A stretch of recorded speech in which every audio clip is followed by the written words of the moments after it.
going to do push-ups today, but we're going to make them fun.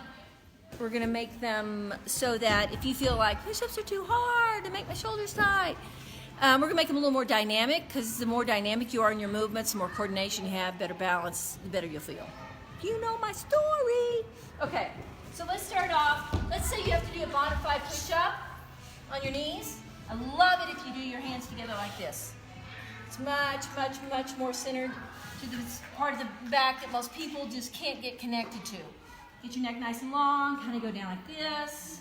You could go over, you could do that, over, do the lateral. And once you feel a little better with that, you can go here. Woo, it's hard for me. Then if you want to open it up, keep your neck long, go down, and then over, down, yes. over. But just, and then you can start just going over. say down is getting to be a downer.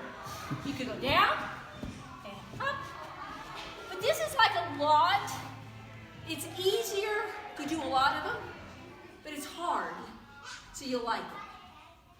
That's it.